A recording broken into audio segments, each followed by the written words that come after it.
ከዛ ቫሊዴሽን እዚህ ነው የሚደረገው? እዛ ሱቅ ውስጥ ሳልገዛ ነው የወጣሁት። አልገዛሁማ።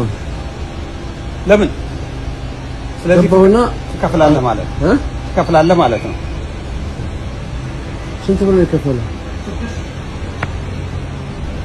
አሁን ገብቼ 15 ደቂቃ ሞልቶ አልሞላኝም። ካልሞላ ያስወጣሃል። 15 ደቂቃ ካልሞላ ያስወጣሃል። ሰላም ጤና ይስጥልን ተመልካቾቻችን።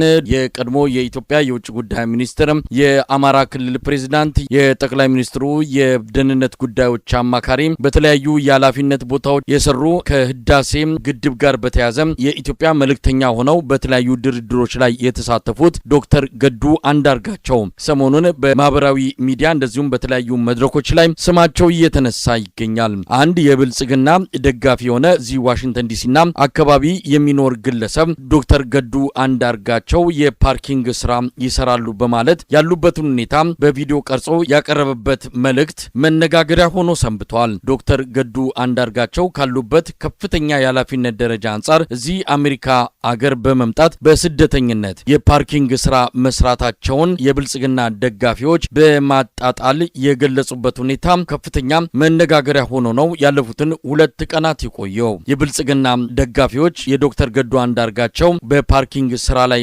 መሰማራትን በማንሳት ለማጣጣልና ስብናቸውን ለማቆሸሽ የሄዱበት ርቀት በአንጻራዊ ሁኔታ ከመላው ኢትዮጵያውያን ከብልጽግና መንደር ሳይቀር ከፍተኛ ተቃውሞ ገጥሞታል። ለዶክተር ገዱ አንዳርጋቸው የተለያዩ መልእክቶችን ነው ሲተላለፍ የተከታተል ነው። ለመሆኑ የተላለፈው ምንድነው? ዶክተር ገዱ አንዳርጋቸው በዚህ ዙሪያ ላይ ምን አስተያየት ይሰጣሉ የሚለውን በማንሳት አጠር ያለ ቆይታ ለማድረግ ስልካቸው ላይ ደውለን ነበረ። አጭር ቆይታ አድርገናል። ወደዚያው እናልፋለን።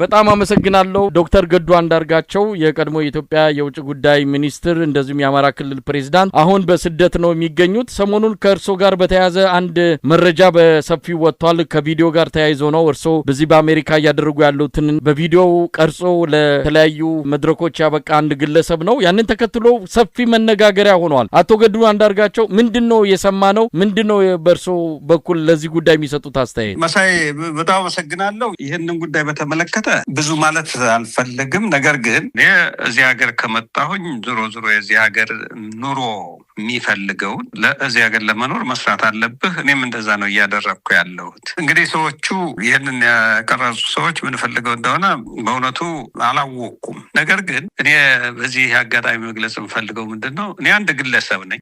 እንደ አንድ ግለሰብ በዚህ ሀገር በነፃነት ለጊዜው ያገኘሁትን ስራ እየሰራው ኑሮዬን እየገፋው ነው ያለሁት። እግዚአብሔር ይመስገን መኖርበት አኗኗሪያም የተሻለ ሁኔታ ላይ ነው ያለሁት። እየሰራው ነው የምኖረው ማለት ነው። ከዛ በተረፈ ግን እኔ የአማራ ወንድሞቼ እህቶቼም ይሁን በጠቅላላ የኢትዮጵያ ሕዝብ መጨነቅ ያለበት እዛ ሀገር ቤት ላለው ሕዝብ ነው። በከፍተኛ ስቃይ ውስጥ ነው ያለው የአማራ ሕዝብ በየቦታው እየተገደለ እየተፈናቀለ ባህሉን እምነቱን በአግባቡ ኤክሰርሳይዝ እንዳያደርግ ብዙ ነገሮች እየተደረጉ ነው ያሉት። ሰው መጨነቅ ያለበት አጀንዳ ማድረግ ያለበት ያንን ጉዳይ ነው፣ የሕዝብ ጉዳይ ነው። ኢትዮጵያውያን አሁን በሰላም ወጥቶ መግባት ወይም ደግሞ ቤት በሰላም አድሮ በነገታው የሚገናኝና የማይገናኝ መሆኑን እርግጠኛ የማይሆንበት ሁኔታ ነው ያለው። የኢትዮጵያ ህዝብ በእጅጉ ሰፈር እያደረገ ማለት እየተሰቃየ ነው ያለ። አጀንዳችን መሆን ያለበት ይህን ህዝብ እንዴት አድርገን ነው ከዚህ ስቃይ የምናወጣው የሚል የመተባበር መንፈስ፣ የትግል መንፈስ መጠናከር ነው ያለበት። ከዛ ባለፈ ደግሞ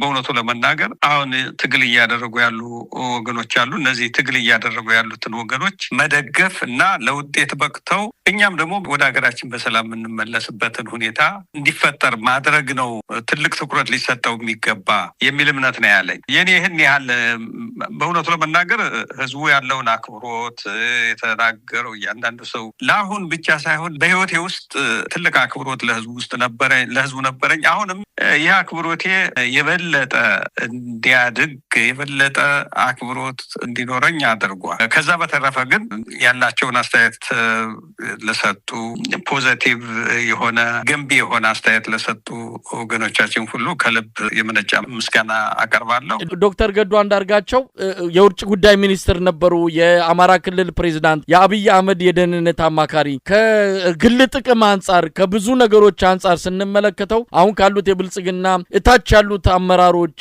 እታች ያሉት ካድሬዎች ከላይ ካሉት አንጻር አይደለም በግሎ ማድረግ የሚገባው ነገር እያለ ነገር ግን ያን ሳያደርጉ ቀርተዋል። ይሄንን ነገር በማድረጉ የሚሰማውት በግሎ ስሜት አለ። ይሄ አሁን የተባለውን ስራ በቪዲዮ ቀርጾ ያወጣው ግለሰብ አለ። ያንን በመስራቱ በነበሩበት የስልጣን እርከን ደረጃ አሁን ይሄንን ስራ ላይ በመገኘቱ የሚሰማው ስሜት አለ።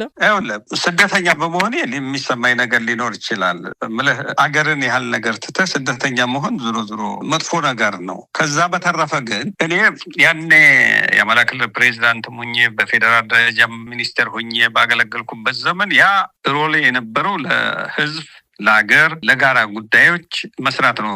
ህዝብ የተጣለብኝን ኃላፊነት መወጣት ነው። አሁን ደግሞ ከዚህ እየሰራ ያለሁት ለመኖር ነው። ለኔ ለግሌ ነው እየሰራ ያለሁት ማለት ነው። ይሄ እኔ ራሴን ችዬ እዚህ ሀገር ከኢትዮጵያ ወደዚህ ስመጣ የልብስ ሻንጣ ከመያዝ በስተቀር ሌላ ይዤ የመጣውን ነገር የለኝም። አሁን ግን እየኖርኩ ነው። እዚህ ሀገር የሚኖሩ ሰዎች የሚኖሩትን ኑሮ እየኖርኩ ነው ማለት ነው እየሰራሁ። ይሄ ስራ ለኔ የቤት ኪራይን ለመክፈል የሚያስፈልጉኝ ሌሎች ቢልስ ማለት የክፍያዎችን ለመክፈል እና ለመኖር ተረጋግቼ እንድኖር እንዳስብ በሚያስችለኝ መንገድ እያገለገለኝ ነው ያለው። እንደውም እኔ ከዚህ ከቆየው የምመኘው ወደ ሀገር ቶሎ መመለስ ነው። ነገር ግን ከዚህ የምቆይ ከሆነ የበለጠ ደግሞ ከዚህም የተሻለ ስራ በአይነትም ደግሞ ሌላ ተጨማሪ የምሰራው ስራ እየሰራው የበለጠ ኑሮዬን እያሻሻሉ መሄድ ነው እና ምንም እንደውም ወደ አሜሪካ እዚህ ሀገር የተለመደ ነገር አለ። ከሲስተሙ ውስጥ እንደዚህ እያልክ ነው ቀስ እያልክ ነው የምትገባው እና እንደውም ሳልቸገር እንትን ሳልል ራሴን በራሴ ለማስተዳደር መቻሌ በእውነቱ ለመናገር ኩራት ነው የሚሰማኝ፣ ክብር ነው የሚሰማኝ። ዶክተር ገዱ አንዳርጋቸው በኢህአዴግም ጊዜ ነበሩ፣ በብልጽግናም ጊዜ ነበሩ። ሀብት ለማግኘት ገንዘብ ለቤተሰብም ለራሱም ለወደፊት ለጡረታም ይሆን ለማትረፍና ለማቆየት እድሉ ነበረ። ያንን ያላደረጉት ግን ለምንድን ነው? ምክንያቱም አንዳንዶች እንኳን አይደለም እርሶ ባሉበት የፌዴራል ከፍተኛ የስልጣን እርከን ላይ ይቅርና የወረዳ ባለስልጣን ሲሆኑ እንዴት ሀብት እናገብሳለን፣ እንዴት የራሳችንን የወደፊት ህይወት እናደላድላለን የሚሉ ባለስልጣናት በሞሉበት እርሶ ያንን ማድረግ ያልቻሉበት እንደው ያንን ነገር እንደው ማወቅ ስለፈለግን ነው። ለምን አላደረጉም? እንግዲህ እንደ ሰው ሊለያይ ይችላል። ህገወጥ እኮ ነው። ያ እንድታስተዳድር ነው የተሰጠህ እንጂ ለግልህ ጥቅም ልታውለው አይደል። ማለት በዛ የምሰራበት ጊዜ መንግስት ደሞዝ ይከፍለኛል። የሚከፈለኝ እንደሌላው መንግስት ሰራተኛ አለ። ከዛ በተረፈ ህዝብና የሀገርን ገንዘብ መውሰድ ከህግ አኳያም ትክክል አይደለም፣ ከሞራል አኳያም ትክክል አይደለም። እኔ ደጋግሜ እንደማነሳው በኢህአዴግ ውስጥ ስቆይ የሆነ ለውጥ እንዲመጣ በህብረተሰብ ደረጃ በአኗኗር ደረጃ እንዲመጣ የምፈልገው ዓላማ ነበረኝ፣ የማምንበት። ያን ዓላማ ለማሳካት ነው ስረባረብ የኖርኩት እንጂ የግል ኑሮ እንዴት አድርጌ ነው ከፐብሊክ ሪሶርስ ከህዝብ ሀብት ወስጄ ብዬ አስቤውም አላውቅም። ያንን አለማሰቤ ደግሞ አሁን ጤናማ አስተሳሰብ ማለት ይሄ ንጹህ ህሊና እንዲኖረኝ አግዞኛል። አሁን በዚህ የምሰራውን ስራ እንደው ሌላው ሰው የተለያየ ስያሜ ሊሰጠው ይችላል። ለእኔ ክብር ነው የሚሰማኝ መሳይ እና ለኛ አስተያየቴ ነው። በጣም አመሰግናለሁ።